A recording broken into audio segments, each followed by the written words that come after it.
Subscribe कीजिए कुंडलनी जागरण को और प्रेस कीजिए बेल आइकन को, जिससे कि आपको मिल सके हमारी लेटेस्ट वीडियो सबसे पहले। जिस वक्त ईसा मसीह जो कि साक्षात अत्यंत पवित्र ओंकार स्वरूप अवतरण थे, एक वेश्या को देखते हैं कि उसको पत्थरों से मारा जा रहा है। उनका किसी वेश्या से क्या मतलब हो सकता है?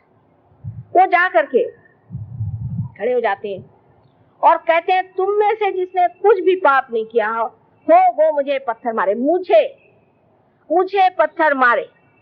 और सब ने अपने पत्थर डाले, क्योंकि वो जो अधिकार सत्य का उनके अंदर था, उसके आगे चलना कठिन बात है। समझने की कोशिश करिए।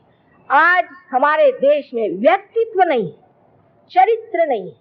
हम लोग रो रहे हैं, चरित्रहीन, दुर्बल, निर्बल, एक तरह से गुलामी लिए हुए इस पैसे के पीछे में चाहे जो करने के लिए हम लोग तैयार हो रहे हैं।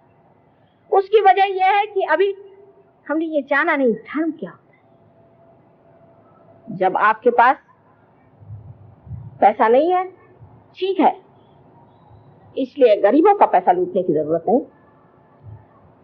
और अगर आप ही खुद, जैसे मैंने कल कहा आपसे कि आप शराब पीते हैं, तंबाकू खाते हैं, सिगरेट पे सिगरेट पीते हैं और यहाँ पर जाके स्ट्राइक करते हैं कि हमें ज्यादा पैसा दीजिए, काहे के लिए? शराब ज्यादा पीने के लिए। धर्म में आने का मतलब ये होता है कि एक संतुलन में रहना, एक मध्य भाग में रहना, इसको कि मॉडरेशन कहना चाहिए। जैसे इंसान हर एक चीज में अति पर चला जाता है, उस अति से छूटकर बीचों बीच खड़ा रहना, ये धर्म। अनेक धर्म बताए गए हैं, ये हमारे अंदर जो सदगुरु हो गए उन्होंने बनाया। स्त्री धर्म दो ही तरह के मैंने अपने देश में देखे। या तो आदमियों के जूते खाइए और या तो आदमियों को जूते मारिए, बीच में कोई चीज दिखाई नहीं देती। या तो सीता जी को एक धोबी घर से निकाल देता है, और या तो कोई ऐसी औरत या कोई आकर के सारे लोगों की नाक कटा देती। पति धर्म, पत्नी धर्म, मातृ धर्म, पितृ धर्म, ये सारे रिश्तेदारी के धर्म है। राष्ट्र धर्म, विश्व धर्म, ये सब से हम परिचित हैं।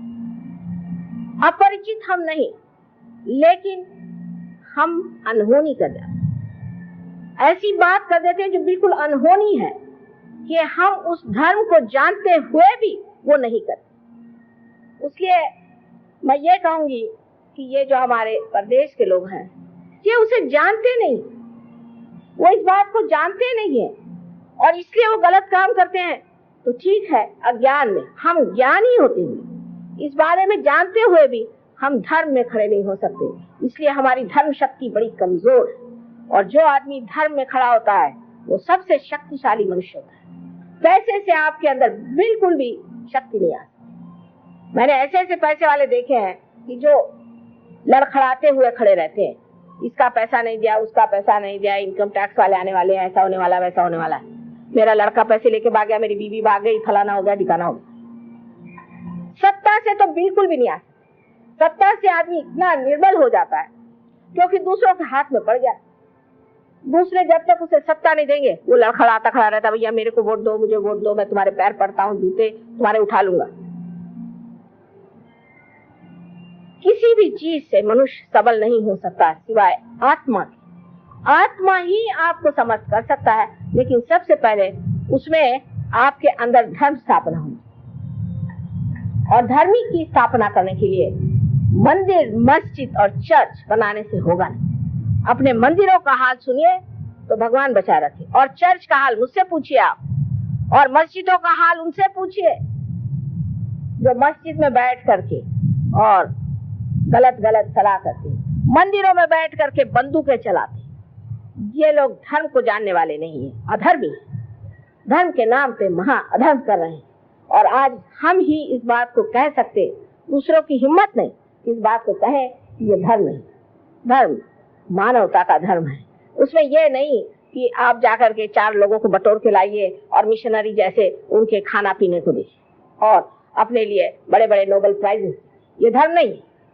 धर्म वो है जहाँ मनुष्य अपने जीवन को संतुलन में रखता है, उसमें पूरा संतुलन हो जाता है, जहाँ वो प्रेम के धर्म में बसा हुआ रहता है, वो सहज में ही सारा कार्य करता है। कोई सी भी उसके अंदर से अगर ऐसी क्रिया घटित हो जाए जो बहुत ही अभिनव हो, उसके प्रति कोई भी उसे गर्व नहीं होता, ऐसा ही आदमी हम कहेंगे धर्म में होता है। पर आप कहिएगा माँ ऐसे आदमी आएंगे कहाँ से? तो बात ठीक है, ऐसे धर्म के आदमी कहाँ से आएंगे? जैसा मैंने कल कहा कि मार्क्स ने कहा कि ऐसे लोग होने चाहिए कि जो यहाँ स्टेटलेस हो जाए, स्टेट न रहे। ऐसे लोग होना चाहिए कि जो आपस में इतने प्रेम से रहे कि कोई झगड़ा ना हो। सबसे ज्यादा डिवोर्स तो वही होते हैं जहाँ मार्क्सवाद चल रहा है। तो क्या गलती हो गई वहां पर? जो कि इन्होंने कहा था कि हम ऐसी स्टेट बनाएंगे, वो नहीं बना पाए। इसकी वजह ये कि वहां धर्म नहीं, वहां धर्म नहीं है।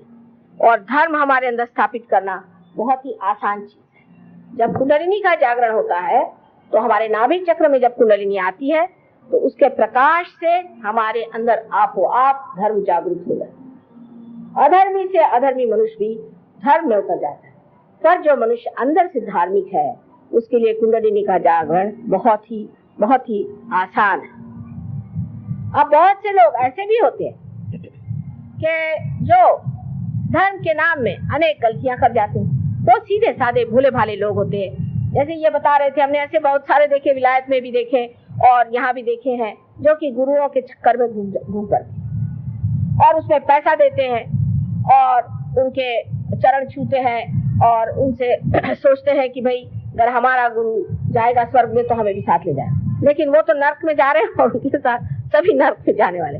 उसके लिए पैसा देकर के आप नर्क जा रहे हैं। एक बात आपको जान लेना चाहिए कि कोई सा भी गुरु जो रुपया पैसा मांगता है वो सदगुरु नहीं। आप परमात्मा को खरीद नहीं सकते।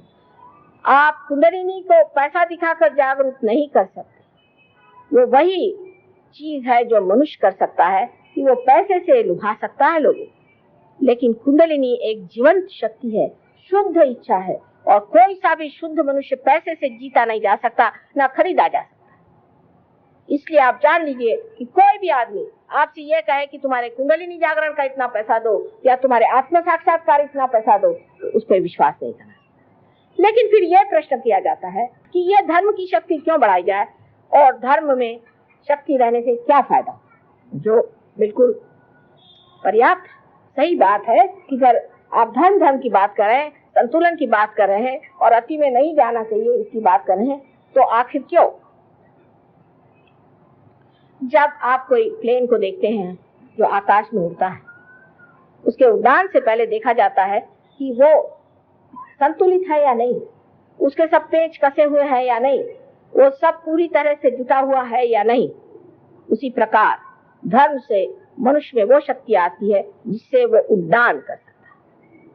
उसका उड्डान बहुत आसान और बिल्कुल सीधा पहुंचता है अपने लक्ष्य की ओर जब वो धर्म में खड़ा। बाह्य के धर्मों की मैं बिल्कुल भी नहीं बात कर रही हूँ, लेकिन अंदर के अपने धर्म होते हैं। जैसे कार्बन की वैलेंसी जो 4 है, ये उसके धर्म है। कार्बन का धर्म है उसकी 4 वैलेंसी।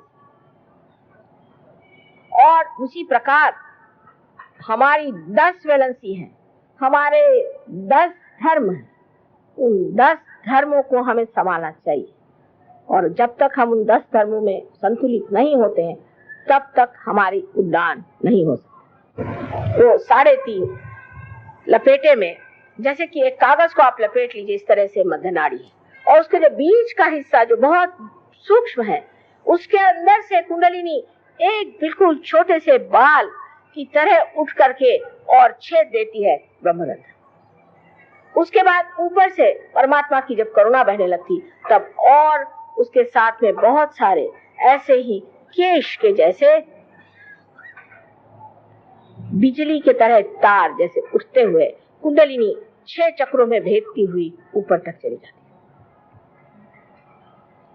है। जो आदमी संतुलन में रहता है, जिसने हमेशा धर्म का पालन किया है, जो धर्म में रहता है, अपने गौरव से रहता है, ऐसे आदमी की कुंडलिनी हट से पूरा की पूरा ब्रह्मरंध्र छेद करके ऊपर चली जाती है। ऐसे हमारे यहाँ कुछ लोग हैं लेकिन वो देहातों में रहती है, शहरों में नहीं। शहर में तो पहली भूत की ये दशा है कि वो अहंकार रूपी बड़ा सुंदर सा जान पड़ता है, और उस अहंकार में डूबे हुए हम कठिनाई से पाते हैं।